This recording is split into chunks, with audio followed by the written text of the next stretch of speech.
세속화해서 돌아섰던 거죠. 바울도 성도들을 세속화시키지 않으려고 정결한 처녀 곧 그리스도의 신부로 드리게 하려고 최선을 다하여 저는 사명을 감당했습니다 정결한 처녀는 예수 그리스도의 신부를 말하고 있죠. 바울은 고린도 후서 11장 2절에 이렇게 말합니다. 내가 하나님의 열심으로 너희를 위하여 열심을 내노니 내가 너희를 정결한 처녀로 한 남편인 그리스도께 드리려고 중매합니다. 성경이 참 여러 가지 말들이 있죠. 우리를 예수 그리스도께 중매시키려고, 이게 바로 바울의 목회였어요. 저의 목회도 마찬가지입니다. 여러분들을 주님과 중매하고 결혼케 하려고. 거룩한 성 새 예루살렘의 성도들은 예비된 정결한 신부였어요. 세속화되지 않았죠.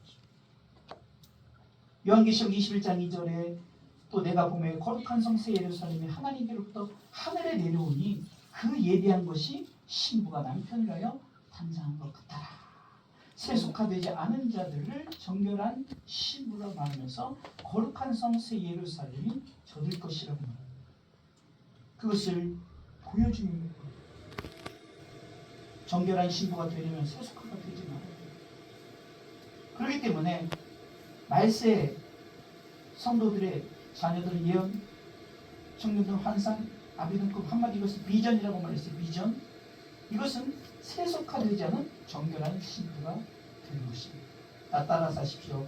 세속화되지 않은 정결한 신부가 되자. 정결한 신부가 되자. 두 번째 말세 시대. 그러니까 지피지기면 결정됐으니까. 두 번째는 소돔과 고모라의 시대죠. 소돔과 고모라의 시대는 육적인 음란. 구체적으로 딱 한 가지를 짚고 있는 게 보니까 동성이에요. 동성. 소돔과 고모라를 멸하시기 전에는 이 소돔과 고모라가 얼마나 전에 이제 롯의 그 목자들과 아브라함의 목자들과 다투기 시작하니까 아브라함이 야, 너 네가 선택을 해라. 선택을 하고 너하고 나하고 이제 여기서 헤어지자. 그러니까 롯이 딱 소돔과 고모라 봤더니 롯이 눈을 들어 요단 들을 바라보는데 수월까지 온 땅에 물이 넉넉하여 여호와께서 소돔과 고모라를 멸하시기 전이므로 여호와의 동산 같고 애굽 같다 했어요. 그 당시 애굽은 한 100명이 발달되고 아주 좋은 나라예요. 그런 나라였답니다. 그래서 소돔과 고모라가 여러분들 잘 아시지 그 유황불에 멸망을 당한 이유가 바로 동성애였습니다. 천사가 인간의 모습을 가지고 롯의 집에 찾아갔어요. 그러니까 그 둘에게 이르되 이 저녁에 내게 온 사람이 어디 있느냐 이끌어내라. 우리가 그들을 상관하리라. 여기서 상관하리라는 것은 남자가 남자에게 세력을 가지고 그래서 하겠다는 거예요. 참 롯의 이름을 보면 이해가 안 되는 부분이 자기 딸을 내어줄 정도로 정말로 그것에 대한 게 딸을 내어준다는 그런 개념이 우선이 아니라 그 정도로 동성애가 하나님 보시기에 취하지 못하게 하려고 했다는 것을 생각해요. 동성애는 성경에서 남색 금지 명령을 레위기를 통해서 말씀하고 있는데요. 레위기 18장 22절에 너는 여자와 교합하는 같이 남자와 교합하지 말고 너는 가지는 일이라고 말씀하고 있습니다. 그 이유는 동성애는 하나님의 창조 섭리에 어긋납니다.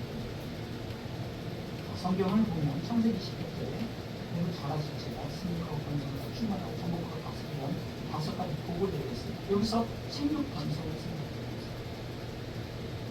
남자는 절대 아이를 낳을 수가 없어요. 그렇죠? 그 성경이 일반적인 거죠. 그래서 소돔과 고모라 땅이 원래는 굉장히 비옥하고 아주 에덴 동산 같고 애국같이 그런 땅이 유황불이 내려서 멸망을 합니다. 창세기 19장 24절 25절에 여호와께서 하늘 곧 노아에게로서 누구에게로서 여호와에게로서 유황과 불을 비같이 소돔과 고모라에 내리사 그 성들과 온 들과 성에 간 모든 백성과 땅에 난 것을 다 엎어 기억하셨고. 아멘. 그래서 소돔이라는 말이 이제 저들의 이 동성애를 통해서 소돔이라는 이 동성애의 의미를 가진 단어가 파생이 됐습니다. 하나님이 동성애를 인해 멸망한 도시가 소돔과 고모라이고 거기서 탄생된 이름이 소돔입니다. 소돔. 지금 이 시대는 동성애의 시대죠. 성경 유다서를 통해서 분명히 말씀하고 있습니다. 소돔과 고모라의 형벌은 이 시대에 비치는 거울이라고 말합니다. 제가 읽어드릴게요. 유다서 1장 7절. 소돔과 고모라와 그 이웃 도시들도 저희와 같은 모양으로 가문을 행하며 다른 색을 따라가다가 영원한 불의 형벌을 받음으로 거울이 되었느니라. 다른 색, 다시 말해서 남자와 남자가 그 남색하는 것을 말합니다. 여러분들, 우리가 이 동성애, 이것을 우리가 이렇게 생각해야 돼요. 기독교적 정신으로 동성애자를 미워하라는 말이 아닙니다. 이것을 오해해서 기독교는 동성애자를 미워한다. 아니에요. 동성애자를 미워하는 것입니다. 저들 불쌍해보고 기도해주는 거죠. 기독교 용서해 주는 거죠. 다만 정당화시키려는 것을 죄라고 말해야 된다는 것이죠. 지금 퀴어 축제라든가 동성애 축제잖아요. 그 정당화시키려는 것을 막아요. 동성애 죄는 미워하되 저들을 미워하지 말고 동성애 자체를 하지 못하도록 우리가 기도하고 하나님의 긍휼하시기 위해서 기도해요. 정치권에서는 그들의 표를 의식해서 그들을 옹호하는 법을 만들었죠. 그게 바로 남녀 차별 금지법이죠. 이게 그냥 우리가 볼 때는 남녀 평등 이런 것이 아니라 그냥 동성애를 계속해서 밀어주고 할 수 있게끔 하는 거죠. 여러분, 이 법은 성경적으로 볼 때는 남녀 차별을 하지 말라는 것의 문제가 아니라 성경을 벗어난 별의 문제라고 알고 있어야 됩니다. 우리가 사람은 정말로 미워했습니다. 그 죄는 하나님은 동성애를 금하시고 그 그릇 때문에 상당한 보험을 받게 하신다고 로마서 1장 26절 27절 제가 읽어드릴게요. 이를 인하여 하나님께서 저희를 부끄러운 욕심에 내어버려 주셨으니 곧 저희 여인들도 순리대로 쓸 것을 받고 노는 것을 느꼈고 이거는 그 여자들의 레즈비언들 얘기하는 거예요. 27절에 이와 같이 남자들도 순리대로 여인 쓰기를 걸고 서로 향하며 능력이 불일듯하며 남자가 남자로 더불어 부끄러운 일을 행하며 정의 그들 때문에 상당한 보험을 그 자신의 받아들이는 성경님이 말씀하셨습니다. 그렇기 때문에 두 번째 시대는 이 육적 음란 동성애 시대, 바로 소돔과 고모라의 시대라는 거예요. 그래서 말세 성도들의 예언, 환상과 한마디로 비전은 육적 음란 동성애를 하지 않는 정밀한 신이라고 여러분들은 누구나 예외는 없어요. 우리도 어떻게 그런 상황이 될 수도 있어요. 그렇기 때문에 특별히 자녀를 위해서 이것들도 반드시 정말 동성애를 하지 않는 자녀를 시키는 것이 여러분들 비전이 믿으시기 바랍니다. 아멘. 그게 아멘. 아멘. 세 번째는 엘리야의 시대를 말합니다. 엘리야의 시대. 엘리야의 시대는 아까 육적 음란을 말했던 영적 음란, 우상숭배 시대, 우상숭배.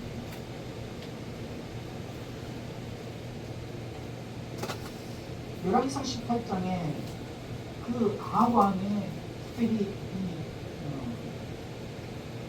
이세벨, 아합왕의 아내 이세벨이 거대한 조직을 갖고 있었는데 아주 우상을 섬기는 바알과 아세라를 섬기는 그 850명의 제사장들이 있었어요. 대단한 겁니다.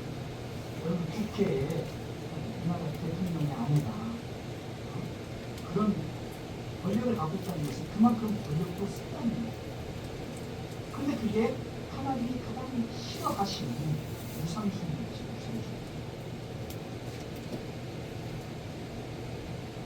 하나님께서는 엘리야를 통해서 영적 싸움을 갈멜산에서 보여주셨어요. 사건 너무 잘 아는 사건이죠.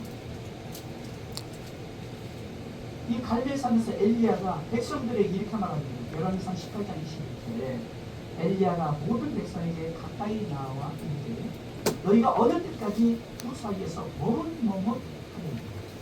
여호와가 만일 하나님이면 그를 쫓고 바알이 만일 하나님이면 그를 쫓을지니 하니 백성이 한 말도 대답하지 않는다. 한 말도 대답하지 못했던 것은 이들이 우유부단 결단을 하지 못한다. 한나라의 대통령 그리고 그만큼 그 권력을 가진 그 안에 이세벨의 구상 그것을 돌아서면은 삶을 사는데 여러 가지 힘들고 어렵기 때문에 그랬을 거예요. 갈멜산에서 멋지게 엘리야가 씁니다. 불을 내려 주옵소서, 불을 내려 주옵소서, 불이 내려서 그 도라는 물도 다 핥아버리고 그 이후에 엘리야가 제일 먼저 행했던 일이 뭔지 아십니까? 850명의 그 바알 아세라 선지자들을 기손시내까지 다 죽여버립니다. 열왕기상 18장 30절 엘리야가 저에게 이르되 바알의 선지자를 잡되 하나도 도망하지 못하게 하며 곧 잡은 자. 엘리야가 저희를 기손시내에 데려다가 거기서 죽입니다. 이것은요 영적 음란의 시대에서 앞장서갔던 850명을 죽였고 그 일로 인해서 완전히 우상의 나라가 한꺼풀 꺾이게 되어 있었어요.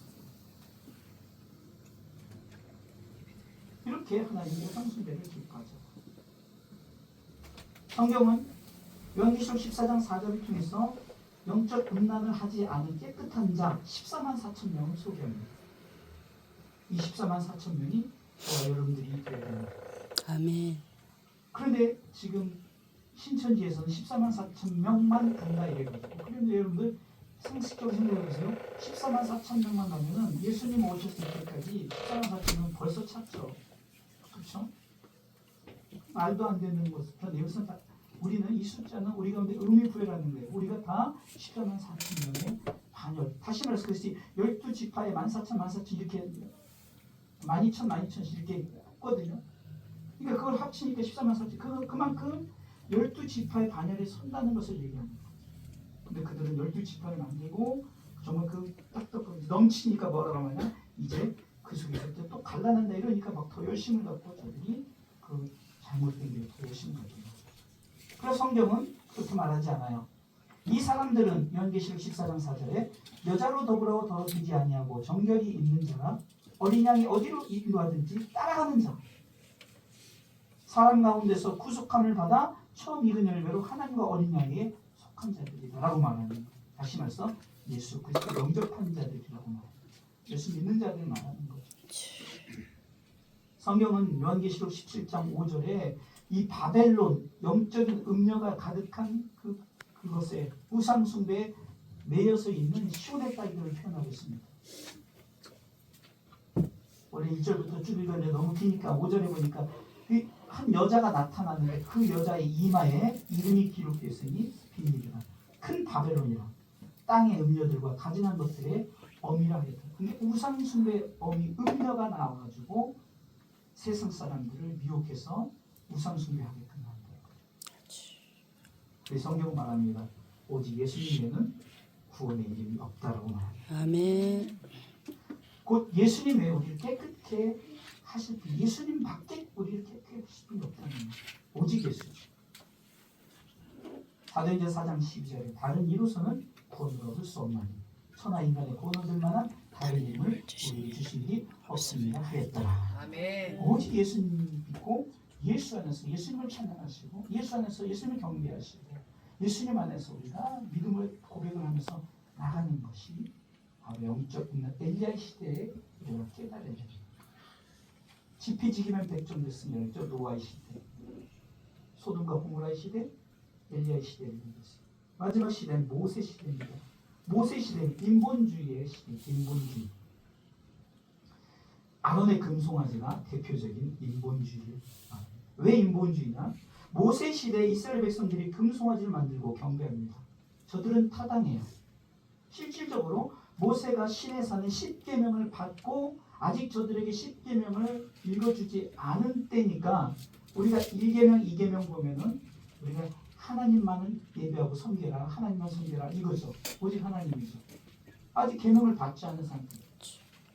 근데 저들이 불안하니까, 모세가 지도자가 없으니까 불안하니까 아론에게 신을 만들어 달라. 다시 말해 저들은 타당한 거예요. 하나님을 만들자.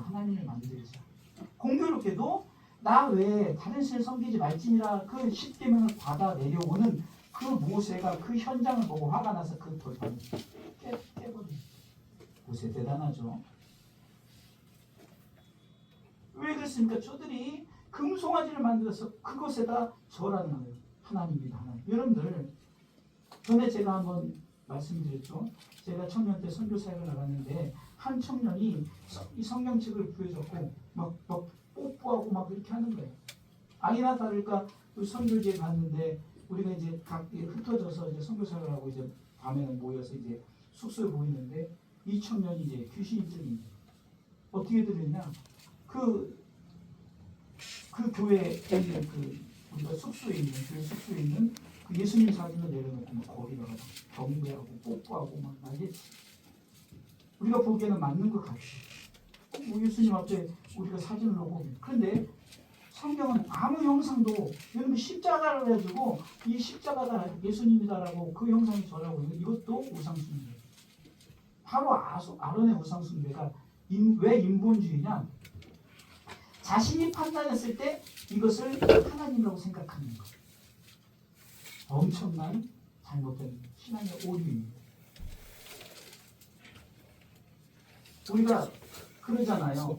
좀 어떤 무서운 데를 가면은 십자가를 들고 나가 십자가. 그리고 실질적으로 캐톨릭에서 그 뭐죠? 테마 같은 걸 할 때 십자가, 성수 뭐 이런 것들 사용하잖아요.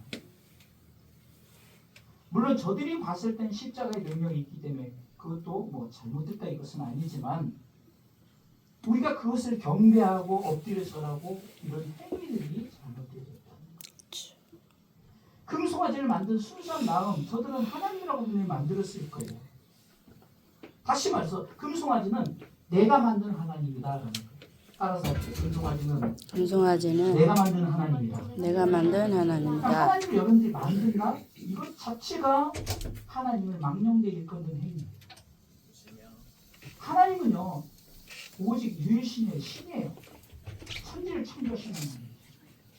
우리가 만든다고 해서 그 하나님 만들어지는 것도 아니에요. 그런데 우리가 인본주의가 내가 판단하고 내가 그것을 확신하고 그게 바로 이단에 들어서는 거예요. 이스라엘 백성들이 금송아지를 만들고 그것을 경배합니다. 하나님 아닌 것을 하나님처럼 섬겨 즐기는 거예요. 막 자아도취에 빠졌어. 정말 우리가 이런 예배 가운데 인본주의의 그런 마음을 가질 때가 저도 그렇고 또 특별히 이제 큰 교회나 이런 데 가면은 이제 좀 뭐 대표적인 일을 하는 분들이 그냥 아이고 목에 힘주고 그러시고 하나도 그럴 필요가 없는 거예요. 제가 늘 은혜 받는 대방교회는요 정말 목사님으로 시작해서 담임 목사님 시작해서 온 아이들까지 정말 그런 자세를 완전히 가진 것 같아요. 정말로 겸손으로 허리띠를 동일 정도로 어떻게 보면 그 오신 목사님들이 조금 추하게 행동하시는 분들도 있어요. 그런데도 저런 얼굴 한번 찌그리지 않고 인성 찡그리지 않고 우리 부목사님과 우리 사모님은 가보셔서 옛날에 한번 우리 성도님들 한번 모시고 갔지만 정말 저들은 그 계단에서 지금 20년째 그 사역을 하고 있고 저는 이제 한 17년 된 것 같아요. 한 번도 안 빠지고 제가 은혜를 받고 지난주에도 은혜를 많이 받고 왔거든요. 지난주에 받은 은혜의 말씀은 금요일에 제가 정리해서 또 나눴고 또 받은 말씀은 오늘 사실 또 나눠요. 우리 성도들이 맞게끔 컨설팅을 해가지고 하는데 여러분들 인본주의는 내가 그렇죠? 다 내가잖아요. 그럼 내가 하다 보니까 독재자가 생기는 거예요. 히틀러 같은 독재자, 김일성 같은 독재자가 생기는 거예요. 지금 중국에 지금 얼마나 힘들고 어려운 것이 그 지도자 때문에 그런 거잖아요. 시땡땡 때문에. 여러분들 인본주의가 이렇게 무서운 거예요. 우리도 모르게 순수한 저들의 마음이 금송아지를 만들었다.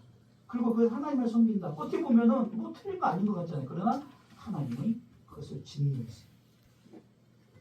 그런데 참 재밌는 게 있어요.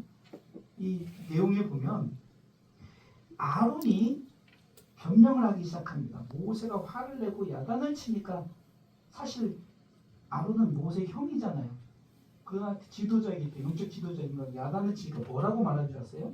출애굽기 32장 3절에 모든 백성이 그 귀에서 금고리를 빼어 아론에게로 가져오매 아론이 그들의 손에서 그 고리를 받아 부어서 각도로 새겨 송아지 형상을 만드니 그들이 말하되 이스라엘아 이는 너희를 애굽 땅에서 인도해낸 너희 신이구나 하는지라.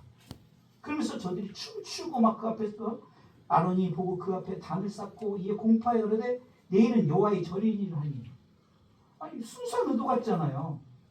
만들었는데 하나님이란 금송아지를 만든 거예요.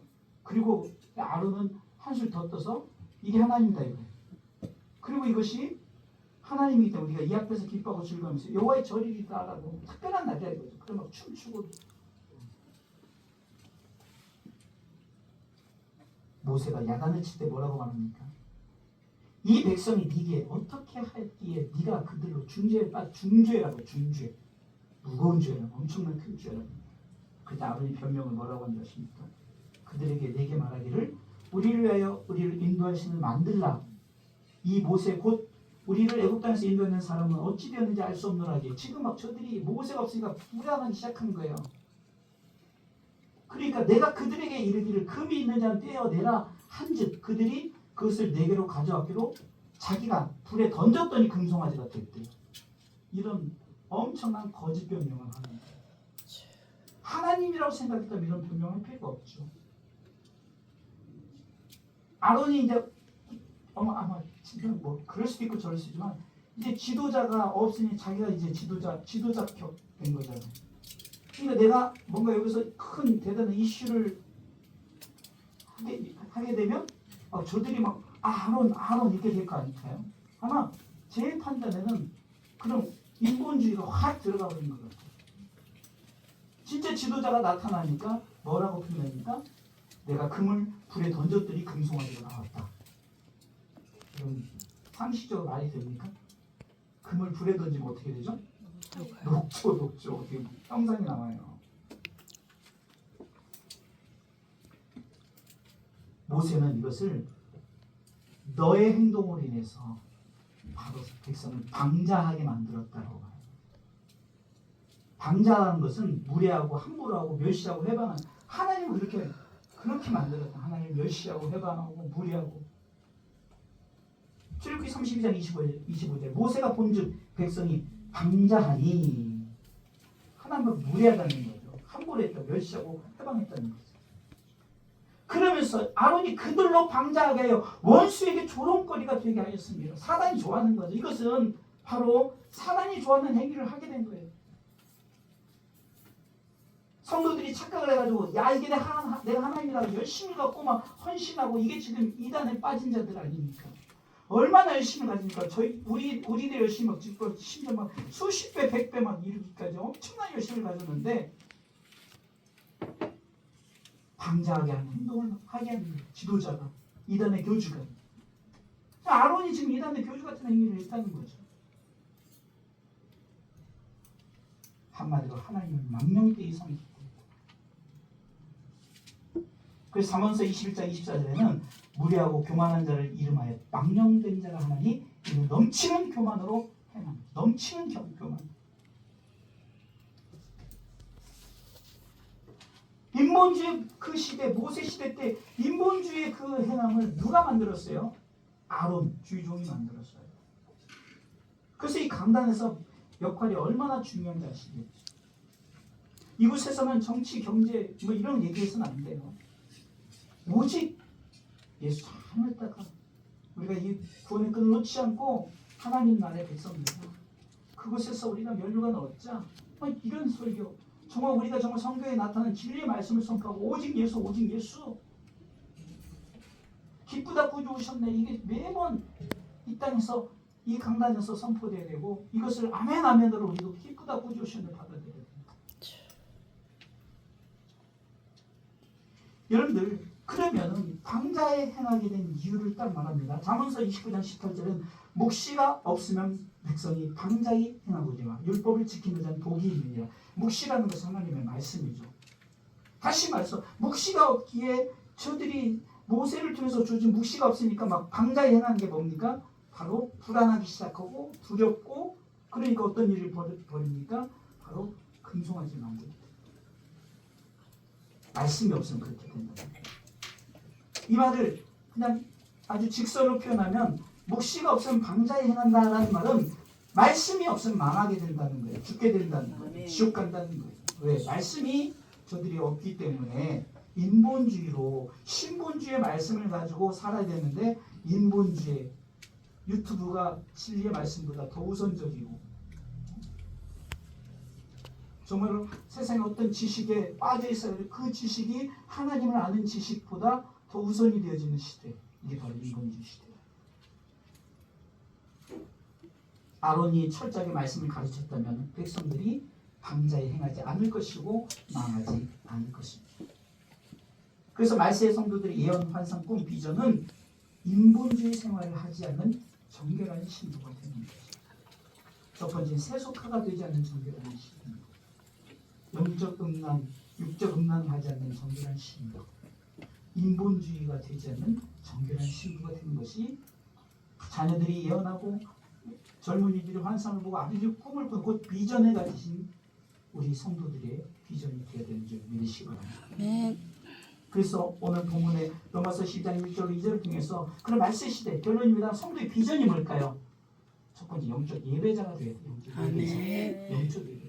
로마서 12장 1절에 제가 읽습니다. 그러므로 형제들아 내가 하나님의 모든 자비하심으로 너희를 권하노니 너희 몸을 하나님이 기뻐하시는 거룩한 산 제사로 드리라. 이는 너희의 드릴 영적 예배니라. 아멘. 아멘. 영적 예배자는 우리의 몸을 드리는 거예요. 우리의 몸을. 여러분들의 몸을 드리시겠죠. 그래서 여러분들이 예물로 헌신하면서 나갈 때 몸을 같이 드려야 되는 거예요. 성경은 가인이 예물을 드렸을 때 하나님께서 이렇게 말합니다. 내가 가인과 그 제물을 받지 않았다는 이 제물을 받을 때 누구를 말합니까? 드린 자를 말하는 거예요. 그러나 아벨과 그 제물을 내가 연락했던 모든 드려짐이 여러분들과 같이 함께 드려지는 여러분의 몸과 함께 드려지는 그 영적 예배자가 되시길 주님의 이름으로 축원합니다. 아멘. 두 번째 이 세대를 본받지 말라는 거예요. 우리는 이 세대를 자꾸 본받아서 네 가지 지금 이 세속화, 영적 음란, 육적 음란 시대, 인본주의 시대를 쫓아가는 성경에 이미 나왔던 노아의 시대, 엘리야의 시대, 소돔과 고모라의 시대, 또 그 모세의 시대를 통해서 우리 가운데 보여주는 것을 통해서 그 세대를 본받지 말라고 성경은 우리에게 보여주지. 우리가 말씀을 통해서 이 세대를 본받지 않는 자. 그러면 어떻게 됩니까? 하나님의 세 번째 하나님의 뜻을 분별해야 되는 거죠. 로마서 12장 2절에는 너희 이 세대를 본받지 말고 하면서 오직 마음을 새롭게 함으로 변화를 받아 하나님의 선하시고 기뻐하시고 온전한 뜻이 무엇인지 분별하도록 하라. 우리 신앙의 삶이 하나님의 선하신 뜻인지 하나님 기뻐하시는 뜻인지 하나님의 온전하신 뜻인지 우리가 분별하라. 영적 어린아이는 분별하지 못하니까 우리 주기가 많이 성장해서 이렇게 예쁘게 예배를 드리지만 가끔은 이 막 강단에 막 올라오잖아요. 어린아이니까 그런 거예요. 제가 막 설교하는데 갑자기 우리 조혜 권사님이 막 이 강단으로 돌아다니겠어요? 말도 안 되죠. 그러니까 우리가 이제는 영적 어린아이를 벗어났으니까 장성한 자가 됐으니까 단단한 식물 하나님의 말씀을 먹는 자들은 어떻게 됩니까? 분별할 줄 알아요. 말씀의 되새김 오늘 읽지 못하니까 제가 크게 읽을게요. 말세 시대는 첫 번째 노아의 시대, 세속화의 시대입니다. 두 번째 롯의 시대, 육적 음란 동성애의 시대입니다. 세 번째 엘리야의 시대 영적 음란 우상숭배의 시대입니다. 네 번째 모세 시대 인본주의의 시대입니다. 그러게 말세 시대 성도의 비전 사도행전 2장 17절 말씀처럼 자녀들이 예언하고 젊은이들은 환상을 보고 아비들은 꿈을 꾸고 한마디로 이 비전은 첫 번째 영적 예배자가 되기를 사모하시기 바랍니다.